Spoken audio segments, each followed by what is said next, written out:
Right?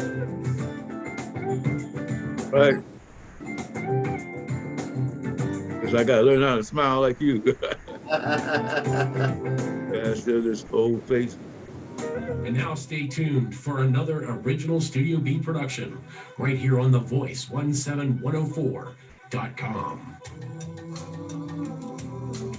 Welcome, my brothers and sisters, to the Richard James Show on 17104, The Voice.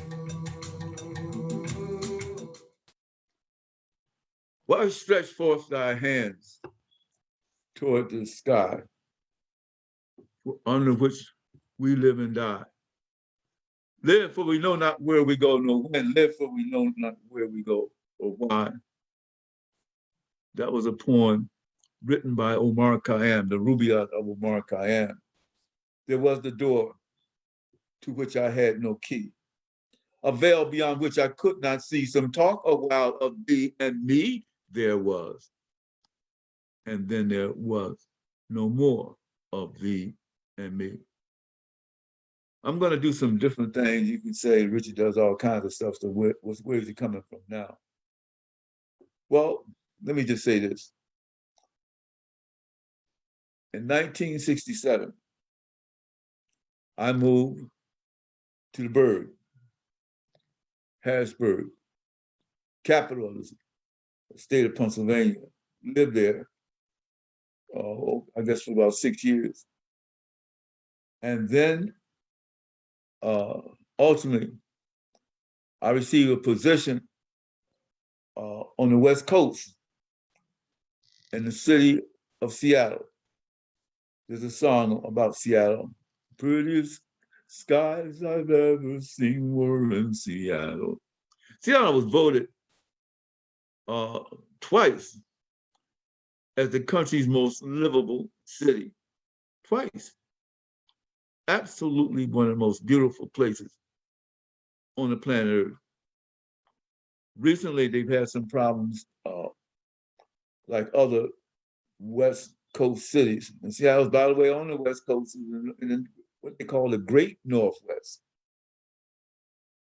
But a problem of homelessness. The cost of living in the city of Seattle, as well as Los Angeles, San Francisco, is out of this world. You should be tickled to death that you live in Harrisburg, Pennsylvania, because Harrisburg, Pennsylvania is, I would say, you could cut your expenses in half if you're in Seattle and you move to Harrisburg. And some people have done that. But at any rate, I was offered a position years ago by the mayor of the city of Seattle, Wes Almond. I was interviewed by a man by the name of John Driscoll. John Driscoll was head of the city's Civil Service Commission. And I was interviewed and ultimately hired to be the city's director of equal opportunity, of fair housing, economic development. And we set up a whole bureau to accomplish those tasks. Wes Almond was a wonderful man, a great man to work for. And John Driscoll was a wonderful guy. He later, John, after the end of the mayor's term, moved to LA and became the city manager. First of all, he became the city manager uh, for the city, and later became city manager for the LA International Airport. So this just giving you a little background information about my stay in Seattle. But there are some physical things about Seattle that are very different. First of all, Seattle is a peninsula stretching out into the water. On one side, it has the Puget Sound, which empties into the Pacific Ocean. Uh, Also, it has Lake Bellevue, and on the other side. But it is a beautiful, beautiful, beautiful city, wonderful city. It's also a string of mountains near and along the coast of Seattle. And one of the major mountains is called Mount Rainier. Mount Rainier, you can see Mount Rainier from the distance if you're just standing in the city of Seattle. Another major mountain in Seattle is called Mount St. Helens. And some of you who are well read would remember that back in 1980, I think it was May 17th to be exact, there was an eruption of Mount St. Helens. An eruption. Fire Mountain exploded, spewing ash, spewing lava, breaking off a portion of the mountain, pouring down the hill. Over 500 dwellings were destroyed during that eruption. 50, I think it was 57 individuals were killed. There was a guy by the name of Harry Truman, who named himself after the president of the United States, Harry S. Truman, Harry R. Truman. Well, anyway, Harry Truman had a resort on the mountain. And Harry Truman became nationally known because he absolutely refused to vacate. He was given the order to vacate because it was just too dangerous for him to stay there. But Harry S. Truman refused to vacate. As a result of that, his lodge was totally destroyed, and he was totally destroyed. He was killed. When I stretched forth our hand toward that inverted bowl they call the sky, where under coop we live and die. Drink for you know not where you go, no when. Drink for you know not where you go, no why. The Rubaiyat over Mordecai. Harry was full of life. He enjoyed there. He said he had lived on that mountain for 50 years. And he was, time that he was stung by the ash and the lava, he was 84 years old. So he lived 2/3 of his life on that beautiful, beautiful mountain. Just talking to his wife, because we lived there together with my children. And she told me that when her parents came to visit her, she took them up to see the mountain. I said, where in the world was I? That was not, I didn't think that was a good thing to do because it was still treacherous and dangerous. I think that was a year after the eruption. We went out to visit Mount St. Helens. It's a sight to behold. And people came from all over the world to take that view, but that was nothing that I wanted to do. I wanted my wife to do. But anyway, they saw something, and you're going to see what they saw, okay? And when I looked at it, I said, you didn't go up there on that, did you? But they did. Yes, they did, and thank God they were safe and sound. And it's all very interesting, very different. The fact they said that was the major eruption in the Western Hemisphere. See, we don't have anything like that on the East Coast. Not at all. We really, really, really don't have anything like that on the East Coast. They also have something along the West Coast called the San Andreas Fault.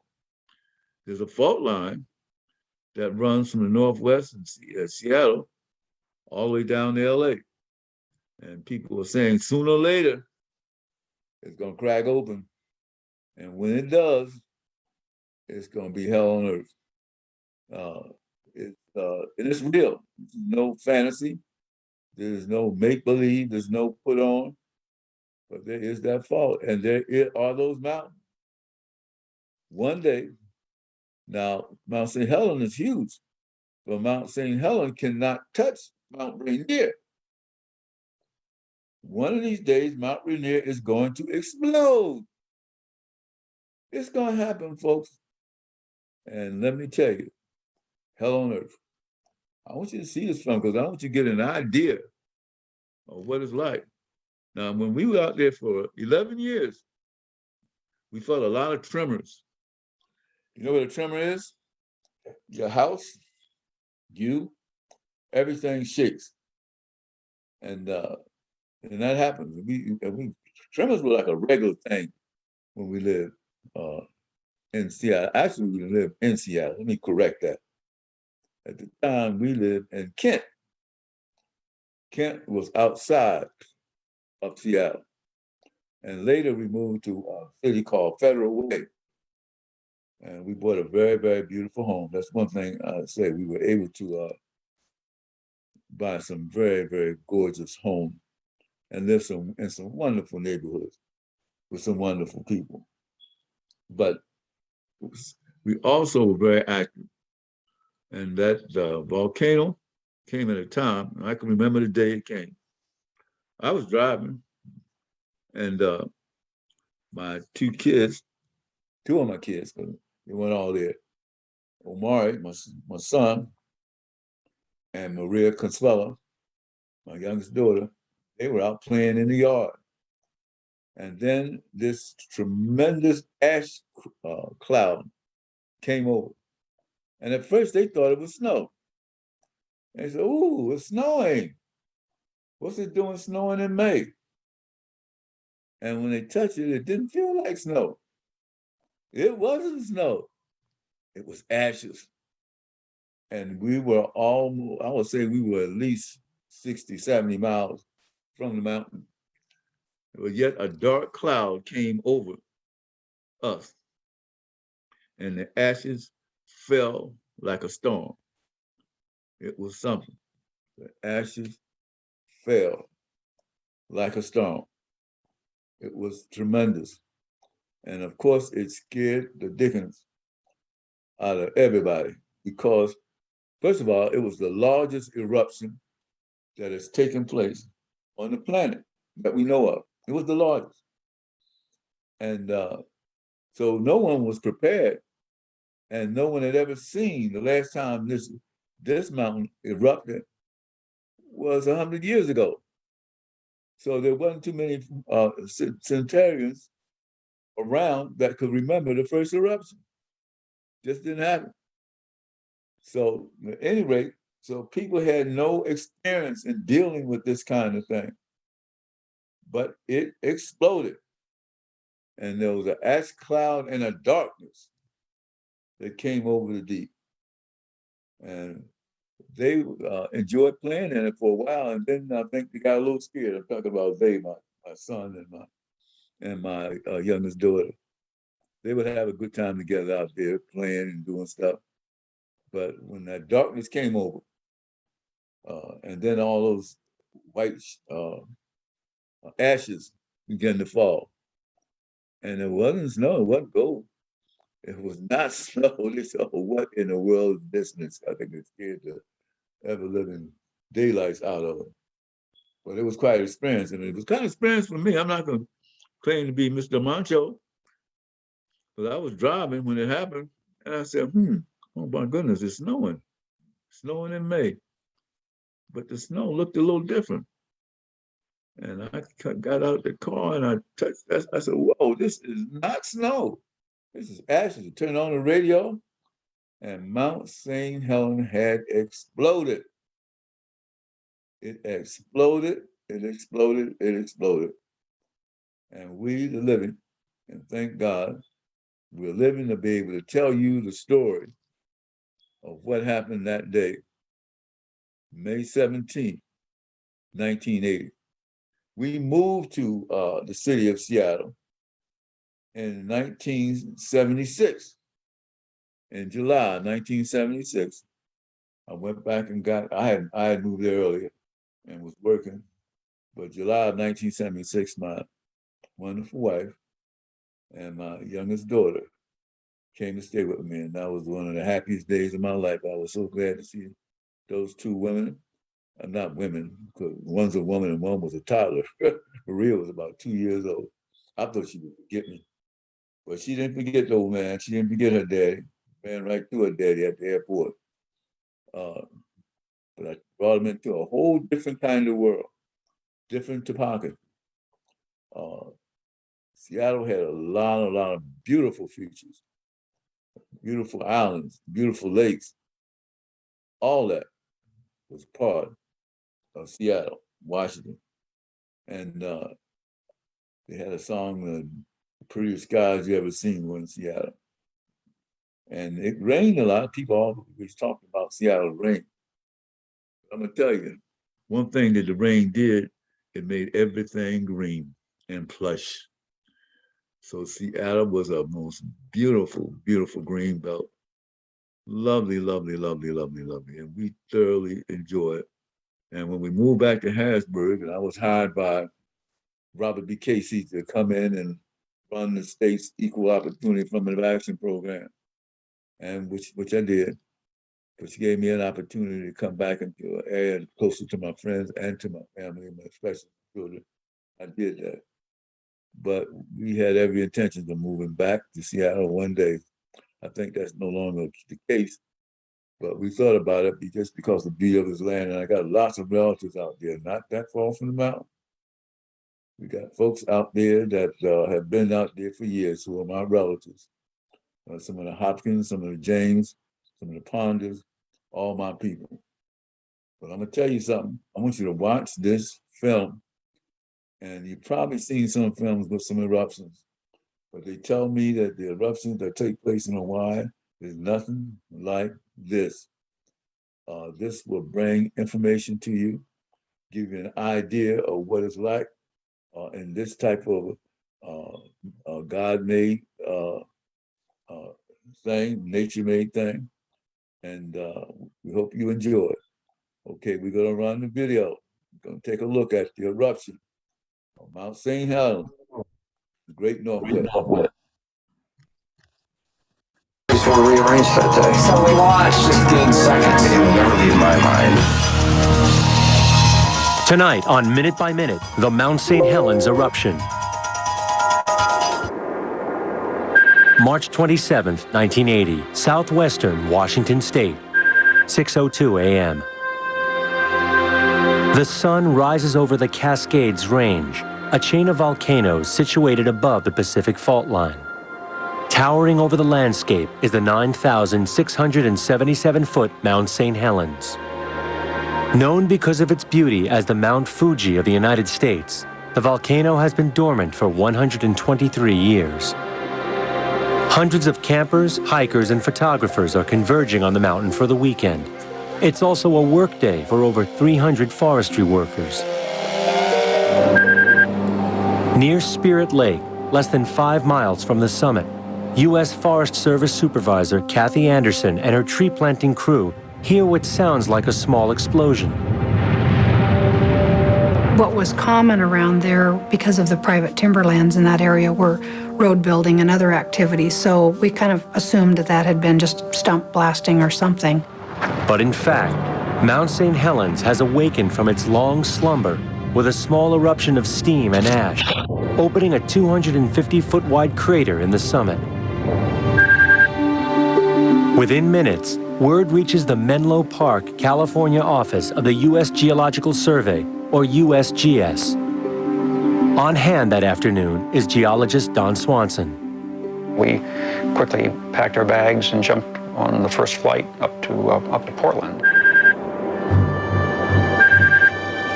Despite the eruption, logging companies in the area keep working. The Weyerhaeuser Corporation grows and harvests trees for building materials and paper on over 68,000 acres of land on Mount St. Helens. The day after the initial eruption, the company dispatches helicopter pilot Jess Hagerman to fly over the volcano. Right on the very top, the whole top, there was a little bitty crater, and there were these big cracks running horizontal around the mountain. USGS scientists install more monitoring equipment at their main observation post, known as Coldwater 1. The eruption has been a minor one, but they see it as a precursor of a larger and potentially deadly event. One of them, a 30-year-old volcanologist named David Johnston, voices his fears to a network news crew. It's probably heating up very quickly, and it was probably pretty good evidence that an eruption may be likely. The U.S. Forest Service puts up roadblocks closing the top of the mountain. 40 residents who live nearest the summit are evacuated. Underground tremors make the eruption of Mount St. Helens seem imminent. The governor of Washington declares a state of emergency. Because rapid evacuation might be necessary, tourists and sightseers are urged to stay out of the area. But the warnings have the opposite effect, and tourists pour in from around the country. Souvenir vendors hawk t-shirts and bottles of genuine volcanic ash. Some volcano enthusiasts try to get as close to the summit as possible. One of them is Robert Rogers, a 29-year-old radio technician with a passion for mountain climbing. He makes a game out of outwitting the sheriff's department. I would drive up and go, "Oh, is it really dangerous up there?" Oh, yes, son, it's very dangerous. "Oh, do people try to sneak in?" Yes, we saw a guy up there 2 mornings ago in a blue sleeping bag. "Oh, really? Tell me, what did you do then?" And they'd explain what they did to try to catch me. Because I was the guy in the blue sleeping bag. For geologists, however, watching the mountain is no sport. You just didn't have time to do anything but eat and sleep and work. Clear weather brings out a record-breaking number of tourists and television crews. News choppers airlift reporters to the summit, ignoring the danger warnings. They are rewarded with 18 small bursts of steam and ash throughout the day. 4 weeks after the initial eruption, scientists discover an alarming bulge on the north side of the mountain. Magma, rising within Mount St. Helens, has encountered a blockage in the mouth of the volcano and is being forced out around it. Scientists, like volcano hazard specialist Dan Miller, explain the danger to emergency agencies, but little is done. As the weeks passed and nothing serious happened at Mount St. Helens, it became more and more difficult for us to convince the various agencies, both state, federal, and local, that something ugly was about to happen. Over the next 2 weeks, the bulge on the north side of Mount St. Helens grows larger every day. The mountain was moving at such a rapid rate, about 5 feet a day or so horizontally, just day after day after day after day. Officials finally heed the scientists' warnings and establish a so-called red zone, a safety perimeter that extends from 3 to 8 miles around the summit. They begin evacuating residents.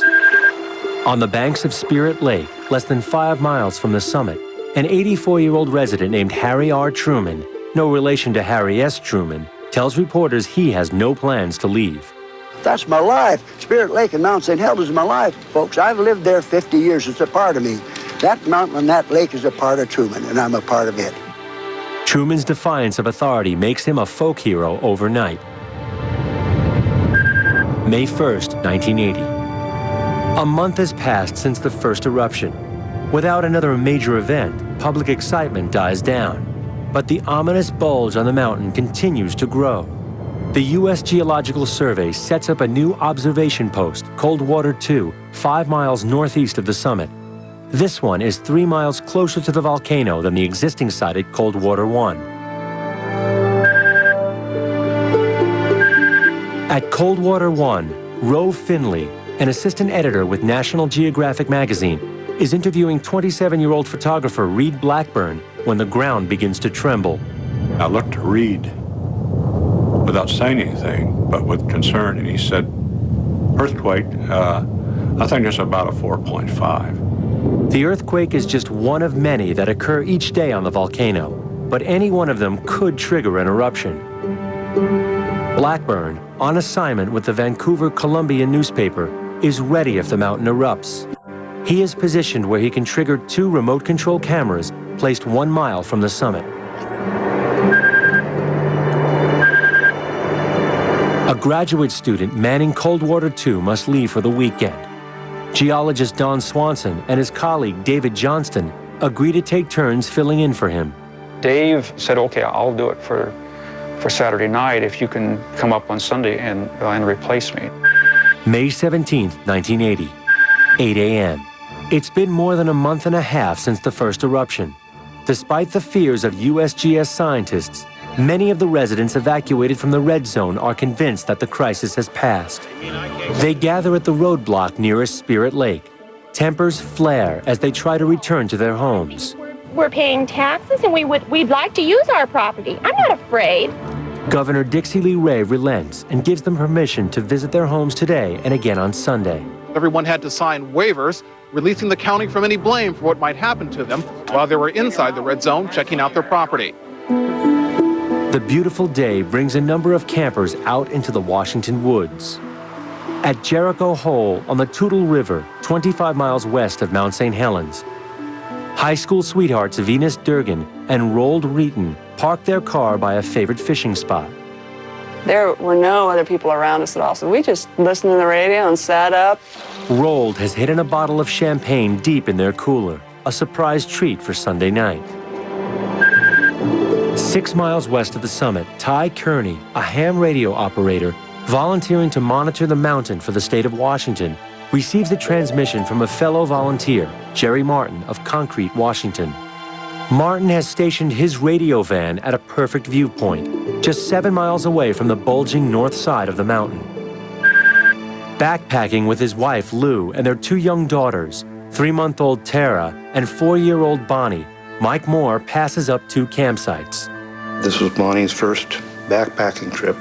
We wanted it to be something memorable for her. They find an ideal spot near the Green River, 13 miles north of Mount St. Helens. In Bear Meadows, 14 miles northeast of the summit, amateur photographer Gary Rosenquist and a group of friends set up camp after dark. We made a real big fire because of all the wood that was around there, and just had a good time telling stories. It was just a beautiful night. May 18th, 1980, Swift Creek, 5:30 a.m. Tree planting crew chief Kathy Anderson informs her crew they will abandon their site near Clearwater Creek and relocate to Swift Creek, 6 miles south of the summit. I'm still not certain what caused me to have that thought. It was out of the norm for us to stop working in one area and go to another when we weren't finished. One member of her crew, Cran Kilpatrick, is surprised by her decision. We were actually going to someplace much closer to the mountain than where we were on Saturday, and potentially a lot more danger. As the sun rises over Mount St. Helens, Jim Skamanke and a 3-man thinning crew begin cutting saplings 13 miles from the summit. 100 miles away, at the airport in Yakima, Washington, a Cessna 182 takes off on a reconnaissance flight over the volcano. On board is geologist Dorothy Stoffel. It was my first time to fly in a small plane, and I was a little anxious about it, kind of unsettled, and really not knowing what to expect. At the USGS office in Vancouver, 40 miles from Mount St. Helens summit, geologist Don Swanson is waiting for colleagues to arrive. People were going to bring me supplies that I could take up to live from when I was up at Coldwater 2. Volcano hazard specialist Dan Miller starts out on the 2-hour drive to Coldwater 2. He's bringing supplies and parts for the 2 time-lapse cameras. I drove over to the battery shed and picked up all of the batteries that I had on the charger overnight. Nearly 8 miles west of the summit, Robert Rogers and his friend Francisco Valenzuela arrive at the Sheep Creek Overlook. They have just finished another illegal climb. They park near ham radio operator Ty Kearney. He looks up and says, "Well, where were you boys this morning?" We made up some story of driving around. We didn't want to tell him we'd gone into the red zone. 8:30 a.m. Just above the summit, geologist Dorothy Stoffel is taking photos of the volcano. We were flying directly over the south crater wall, about 500 feet. And as we went over the mountain, I took pictures of Harry Truman's Lodge. Lou Moore is making breakfast at her family's Green River campsite. Tara had been brought out of the tent and set next to where Lou was working. Bonnie was wandering around. I was wandering around. I was hanging out down in the room with the seismographs. We dropped John off at his unit and his crew, and they started to plant their trees. I was heading up Interstate 5. We made a decision, we'll make one pass. 1 mile beneath Mount St. Helens, an earthquake measuring 5.1 on the Richter scale shakes the mountain, setting in motion a terrifying chain reaction. Mount St. Helens erupts with an explosive fury, next on Minute by Minute.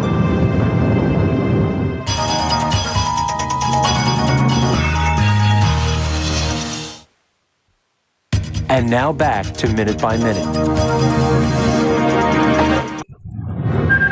May 18th, 1980, Mount St. Helens, Washington, 8:32 a.m.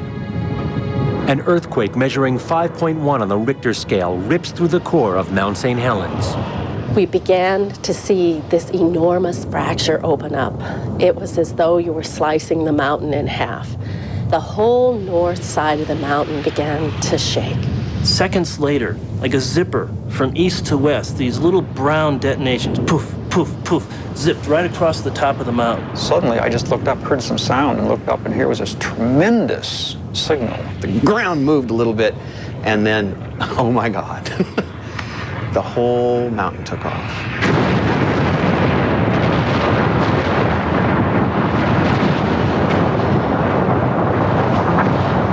25 seconds after the earthquake hits, a huge explosion bursts out from the north face of Mount St. Helens. Superheated gas shoots rock and ash more than 12 miles into the air. Dorothy Stoffel's plane is dodging deadly jets of hot gas and ash. Her pilot thinks fast. He's diving the plane to try to gain speed, to outrun the blast, and watching the ground coming up from below and thinking he's going to nose this plane right into the ground. On a ridge less than 8 miles from the explosion, Robert Rogers runs to grab his camera. I get back to the car, whip open the door, drop a roll of unexposed film, and start shooting really fast. Click, click, click, jam. I got 6 shots, and my camera jammed. In Bear Meadows, 14 miles to the northeast, amateur photographer Gary Rosenquist grabs his camera and snaps 23 photos in just 30 seconds. I couldn't concentrate on a viewfinder, so I started taking photographs again, and I kept taking photographs till I ran out of film. David Johnston, who is at Observation Base Coldwater 2, less than 6 miles from the blast, radios in to the USGS office in Vancouver, Washington. He gets out one short statement, "Vancouver, Vancouver, this is it," before the radio goes dead. All the while, ham radio operator Jerry Martin is broadcasting from a ridge 2 miles farther north. Now we got a big slide coming off the west slope. Now we got a whole great big eruption out of the crater. And we got another that opened up on the west side. Martin watches in horror as the USGS observation post at Coldwater 2 is swept up in the enormous slide. The whole northwest section, north section blown up. It's coming up over the ridge towards me. I'm going to back out of here. Jerry Martin signs off. He is never heard from again. 8:33 a.m. 2 more huge blasts of gas and rock shoot out as the northwest side of the mountain crumbles. The eruption covers a 230 square mile area and dumps 200 feet of rubble into Spirit Lake and onto Harry R. Truman, killing him.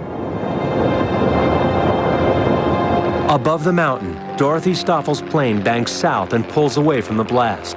Dorothy looks back to see the top of the mountain torn open by a force 500 times greater than the atomic bomb at Hiroshima. We saw this huge blast cloud lift up, and as it lifted up, there was lightning, tremendous lightning bolts going tens of thousands of feet high. At the Coldwater 1 camp, 8 miles from the summit, photographer Reed Blackburn jumps into his car and guns it, desperately trying to outrun the cloud of ash. It's too late. In seconds, his car is engulfed. Blackburn is suffocated in 4 feet of scalding ash. The wind is so powerful that it uproots 100-foot trees as far as 19 miles away. 8 miles from the summit, Francisco Valenzuela and Robert Rogers jump into their vehicles and screech away. Our clothing was like in a gale, just blowing. It was like a freight train with 10,000 square wheels just going by. It was the loudest noise I'd ever heard. 6 miles south of the summit, near Swift Creek, Cran Kilpatrick's Forest Service crew is running for their lives. Kilpatrick and Kathy Anderson are waiting in their truck at the top of the ridge, ready to lead the evacuation. They can only hope to get their team out before the cloud of burning ash and steam envelops them. You could see these things periodically shoot down the south slope. They were coming straight at us. If we had been a half a mile closer, we would have been torched.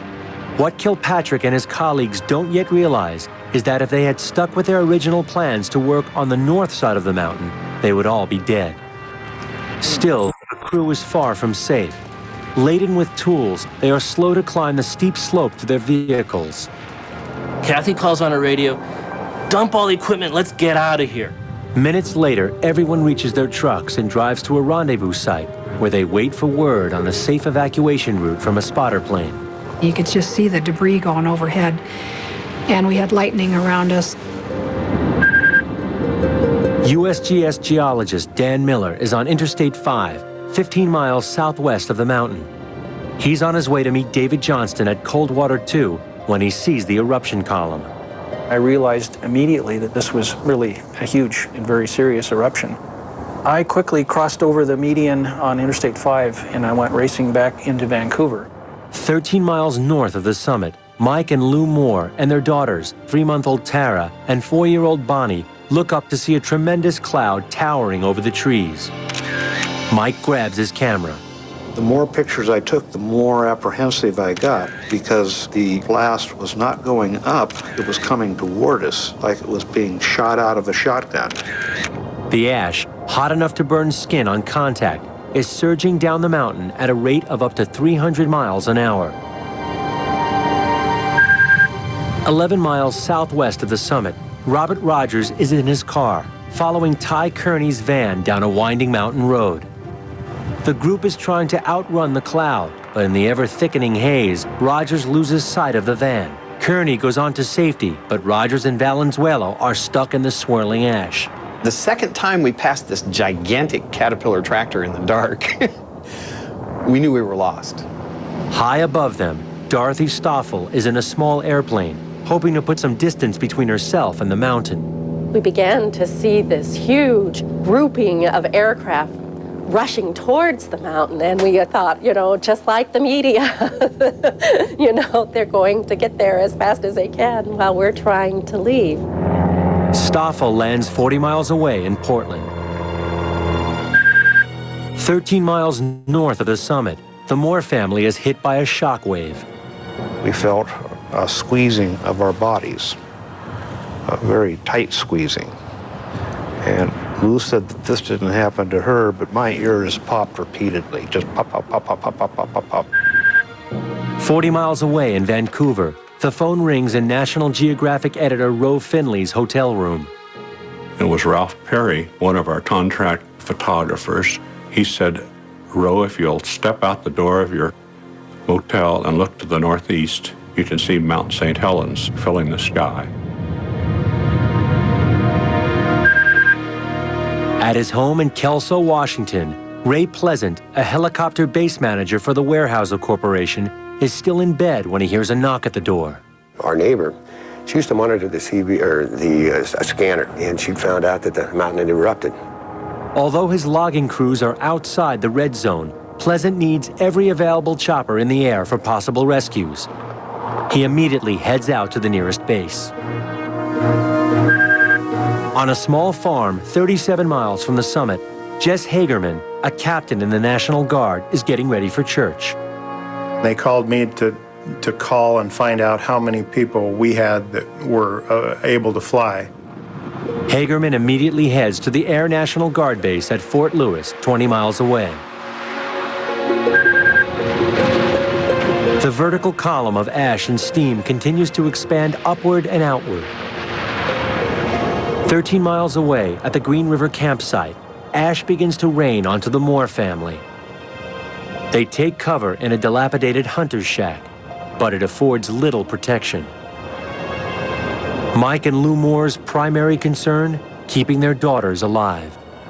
We gave Bonnie a handkerchief that had been wetted down with water from a canteen. Well, that wasn't going to work for Tara. She's 3 months old. So what we did is we wrapped her up in blankets. At one point, Lou went over and pinched her because she was so quiet.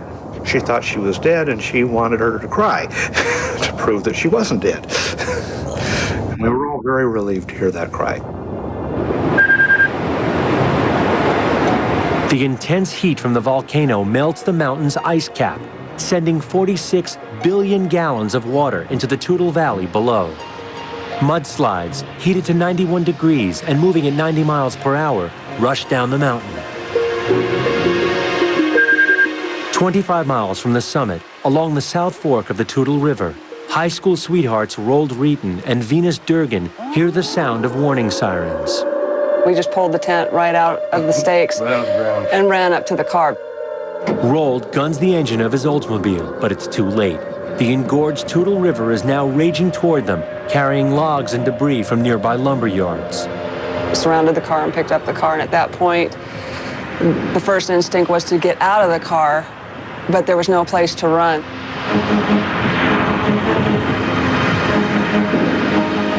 Their car is engulfed by the flood.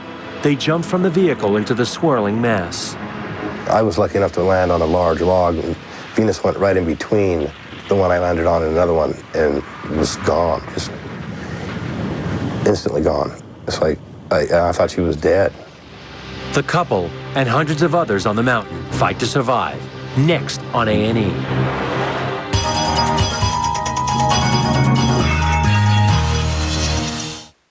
And now back to Minute by Minute. May 18th, 1980, Mount St. Helens, Washington. 9:01 a.m. Mount St. Helens has erupted with the force of 10 megatons of TNT. A cloud of scorching ash mushrooms 15 miles into the air. 25 miles away, along the South Fork of the Toutle River, campers Roald Reeton and Venus Durgan have been swept away by a deluge of mud and logs. Venus loses sight of Roald as she is sucked down into the morass. I could hear him screaming in terror. I kept my hands and head above water, and at one point, 2 logs started pinching my wrist. I thought I was going to lose my arm or my hand. The pain was excruciating, and at that point, I thought it was over. Roald, clinging desperately to a log, sees Venus's hand reaching out between 2 massive timbers. He lunges for her as the logs close in around her. They were moving up and down and sideways, and it just like peeled the skin off her chin.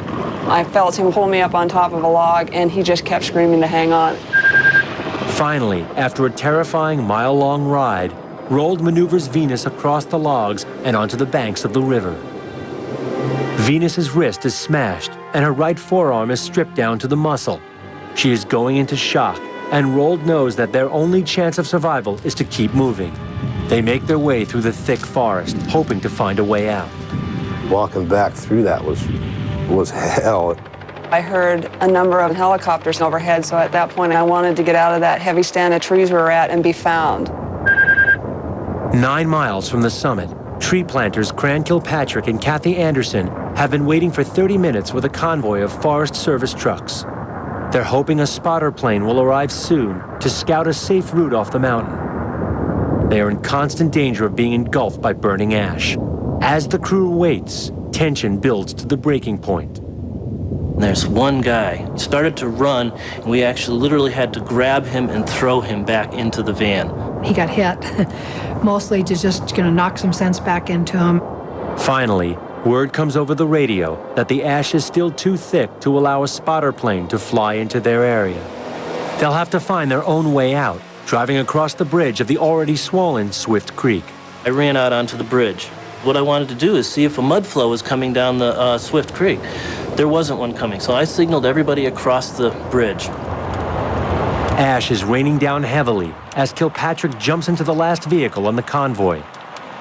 Just on the other side of the bridge, his truck stalls. This truck in front of us just disappears into the cloud. We didn't see anybody. It was like, oh my God, we're alone here. Kilpatrick radios Anderson, and she hurries back to pick him up. The convoy slowly makes its way down the mountain to safety. 2 miles from the summit, geologist Don Swanson is flying in a Forest Service plane, searching for his colleague, David Johnston. There was not much chance that Dave or anybody else in the area was going to live through it.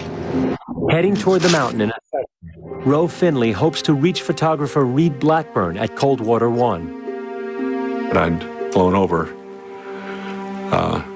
cities bombed and burning during the war, but this was so much more awesome.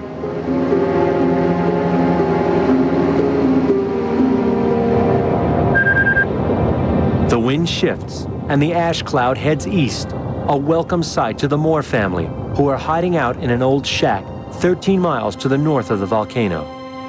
I decided it was time to go out and see what I could see outside. Unfortunately, the door was blocked with 6 inches of ash, and it took quite a bit of kicking to get it open. I could make out the outline of a tree, and that's when I started feeling pretty good.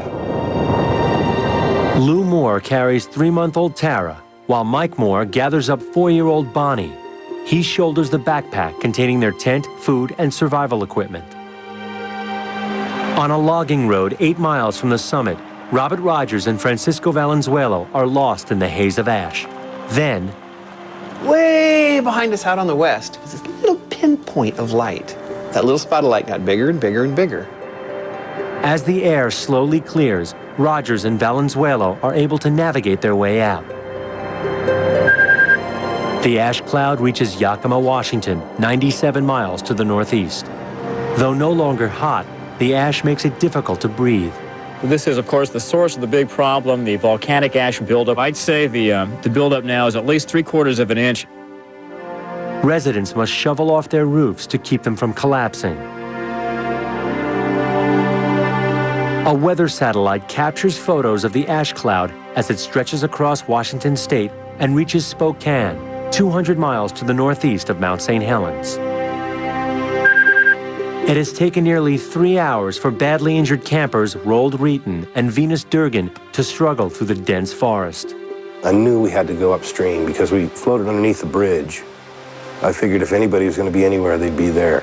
And there was a sheriff's car on that bridge. The sheriff's deputy radios for a helicopter evacuation.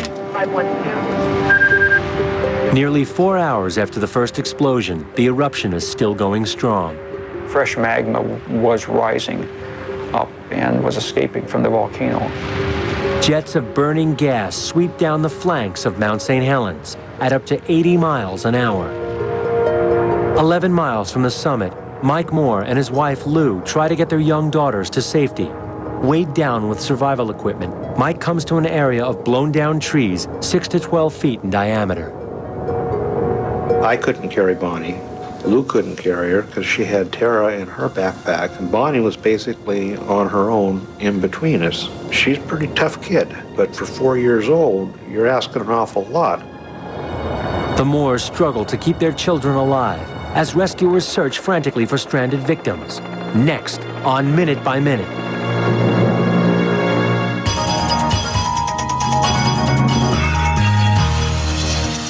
Now back to Minute by Minute. May 18th, 1980, Mount St. Helens, Washington. 12 p.m. The mountain has now been erupting for 3.5 hours, sending a total of 490 tons of ash hurtling over an area nearly the size of West Virginia. Emergency services estimate at least 3 people are missing and 7 are confirmed dead. Area hospitals filled with injured suffering from ash inhalation and burns. Rescue teams searching for survivors find they can't recognize a single landmark. Where's Spirit Lake? Is that it over there? I can't believe it's camped up in this area. The rescue operation is a dangerous one. The crews are getting tired. The machinery needs to be carefully maintained. Chopper pilot Ray Pleasant and his crew respond to an emergency call near the Toutle River. When they arrive, they find Roald Reeton and his badly injured girlfriend, Venus Durgan. The crew jumps out and loads Venus in. Pilot Ray Pleasant pulls back on the controls and heads out of danger. I was able to look back. I just saw this brown body, tiny little brown body in the back with the big eyes looking at me, and just scared. A second helicopter airlifts Reeton out. The choppers fly across the river to the town of Tootle, where a medevac unit has been set up at a school. 14 miles from the summit, the ash is so thick it is almost impossible to see the ground. National Guard chopper pilot Jess Hagerman flies his OH-58 back and forth over the terrain, searching for Jim Skamanke and his forestry crew. All of a sudden we look down and we see some kind of a car or a truck down there. And so we swung around. One thing that you could see were footprints in the ash. So then you know that you've probably got some survivors. The footprints diverge, indicating the four men split into two parties. Hagerman banks his copter and follows one set until he locates two of the missing men. One of the people would stand up and wave his arms, and then, you know, he'd kind of fall back down, and the other fellow never really did get up off the ground. Hagerman's crew chief, Randy Fonts, volunteers to go down after the two men, even though he has no idea what awaits him. This stuff could have been 150 degrees Fahrenheit. We didn't have a clue. But so anyway, he gets out of the helicopter, gets on the skid, and jumps into this stuff. The ash has cooled considerably, but it was scalding when it blasted over the stranded men. One of the foresters, Jim Skamanke, is burned over nearly half his body. His co-worker is sprawled on the ground near him, barely able to breathe. Hagerman lands the helicopter and hurries through 8 inches of talcum powder fine ash to help his crew chief evacuate the badly burned men. When you touch their clothes, it was like if you scorch your clothes with an iron and you just pull it like that, and it just shreds apart. The two men are taken to nearby Longview Hospital, where they are treated for 2nd and 3rd degree burns and ash inhalation. An Air National Guard helicopter finds the third member of the crew sitting atop a tree in the middle of a mudflow. He is rushed to the hospital, but the leader of the crew is still missing. Venus Durgan is at Longview Hospital receiving medical attention. Her wounds are filled with ash. The nurses were crying because they had to immerse me in a tub of water and take sponges and scrape out my wounds. And when the doctor came in, he said, "You didn't do a good enough job." They had to take me back in a second time, and they had to put me on morphine at that point because I was in such pain. Robert Rogers makes it out of the woods and stops on the I-5 freeway to look back at the volcano 25 miles away. Everybody was stopped on the freeway looking at the volcano saying, "Look at him, he's covered with ash." And I drove back to Portland, and that was it. Now that the pressure within the volcano is relieved, the eruption gradually begins to subside.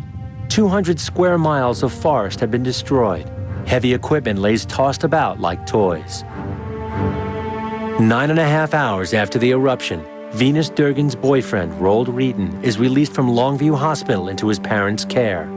They find a hotel for the night, and Roald's father tries to scrub more ash from his son's wounds. Oh, it hurt so bad, it was like I passed out. I mean, God bless him, you know, he did a pretty good job, but, you know, he didn't get it all out. So, you know, I'm tattooed in spots on my legs, you know, from where the ash got rubbed into my skin. In her hospital room, Venus Durgan watches coverage of the eruption. I laid in the hospital room that night watching all the events on TV. My IV bottle in the hospital is shaking every time the mountain erupts. But not everyone is out of danger. As night falls on Mount St. Helens, Mike Moore, his wife, and 2 young daughters have not been able to find their way out of the forest. They pitch camp for the night, but Mike cannot sleep. We could hear the volcano exploding and crackling, kind of like a witch's cauldron. They will have to wait for sunrise and hope for rescue. That's next on A&E. Where were you when Mount St. Helens erupted? Tell us at ane.com. And now back to Minute by Minute. May 19th, 1980, 5:55 a.m. On the morning after the eruption of Mount St. Helens, National Guard helicopter pilot Jess Hagerman takes to the sky to continue the rescue effort. I really didn't have a clue where I was. You couldn't see more than 1/8 of a mile, sometimes less. When the ash does part, it reveals fallen trees stretching as far as the eye can see. Despite the devastation, rescuers still hope to find survivors. But as time goes by, they find themselves placing more and more red flags to mark the dead. One family on the mountain has survived the eruption. Mike Moore, his wife Lou, and their 2 children have spent 26 hours in the forest near Mount St. Helens, unable to make their way to safety.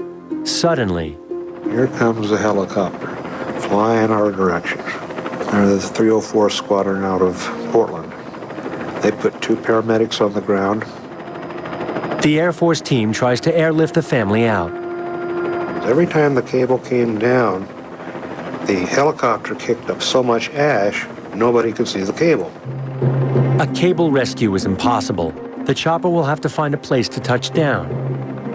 The Moore family and the paramedics hike to the Green River, but find no room for a landing there either. At that moment, Air National Guard chopper pilot Jess Hagerman flies over. He radios the rescue team and offers to use his smaller craft to evacuate the Moores. There was no place to set the helicopter all the way down, so I had to kind of hold it on one skid.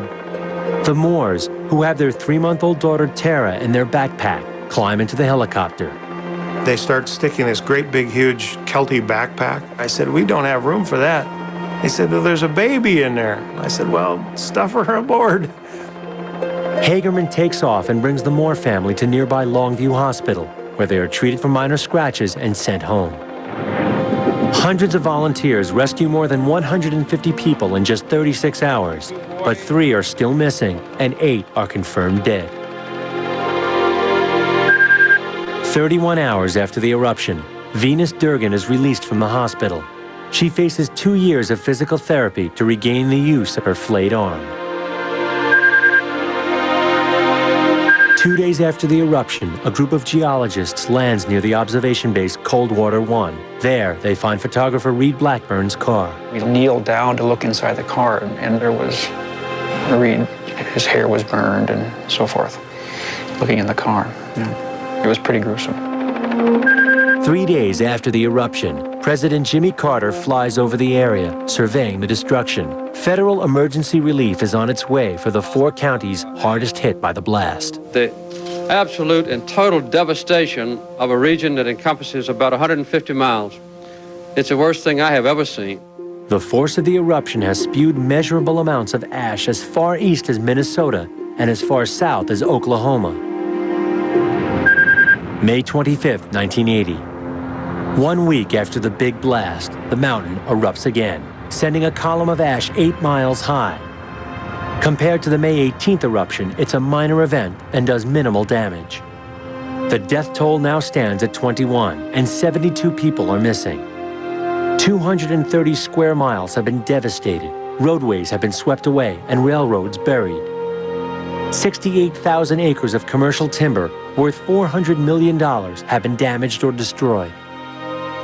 Forester Jim Skamanke is in Emmanuel Hospital Burn Center in Portland, Oregon, where he endures 4 skin graft operations for the burns that covered nearly half his body.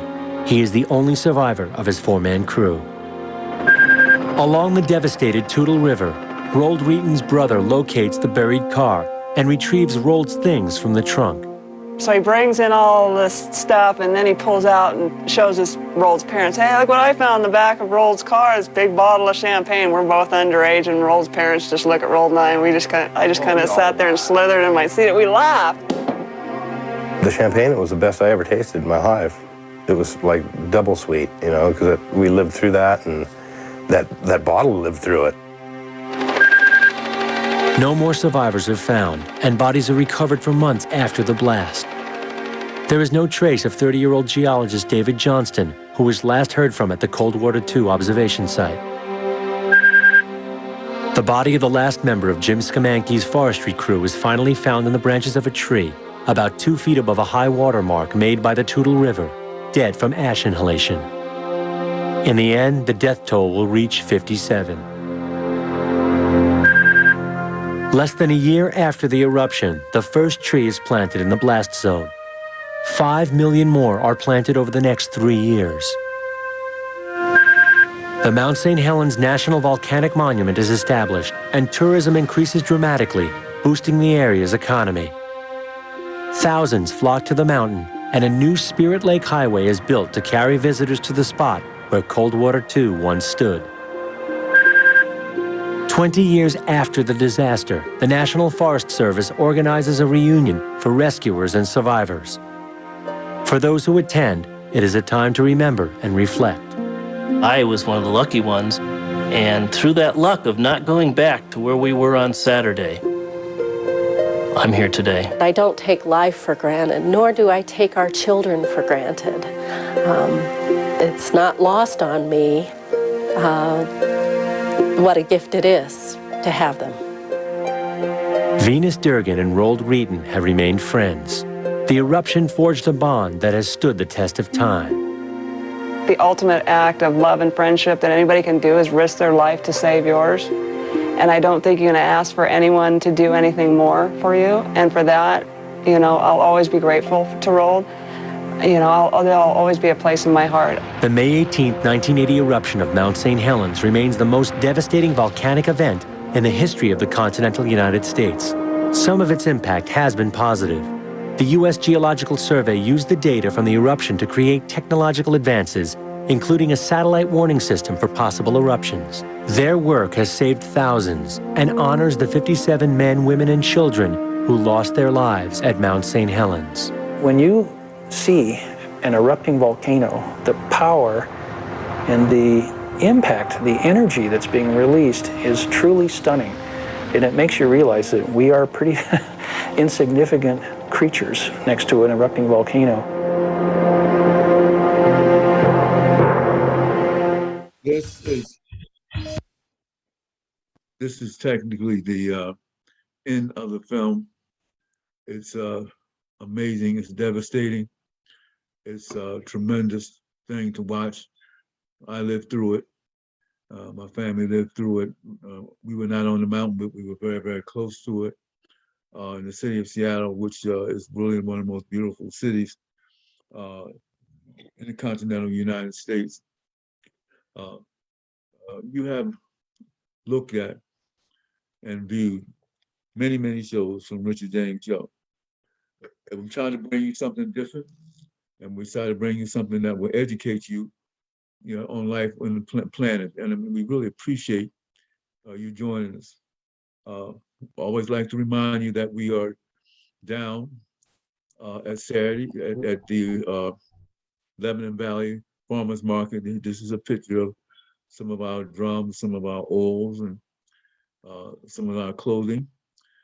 Just a matter on our drums, we reunited with an old friend, Clinton Dobbs, who helps prepare our drums and keep them together. We have all kinds of things. You see original oil paintings, you see African clothing, these statues. You also see a giraffe that's over 4 feet, going on 5 feet tall. So come on down to see us, help support our effort. We think that communication and what's going on at the Boys 17104 is critically important. We think the program is critically important because we're communicating with all of the different shows, basically dealing with life's journey, dealing with some things that, that we need to know. We want to also congratulate Sister Wanda Williams, a lifelong Harrisburger, who was elected mayor, and no one deserves it more than her. I understand they said on air that she was a lifelong worker in the Commonwealth of Pennsylvania. She also was working for the city for many, many years on city council, president of city council. She's just a wonderful lady. We want to reach out our hand to her. Hopefully we can have her come on our broadcast. And we just appreciate having a talented person who cares in that office. So again, I want to thank you for coming and looking at our show. We'll look forward to seeing you next week. And may God bless you and heaven smile upon you and be gracious unto thee. Thank you and God bless and good night.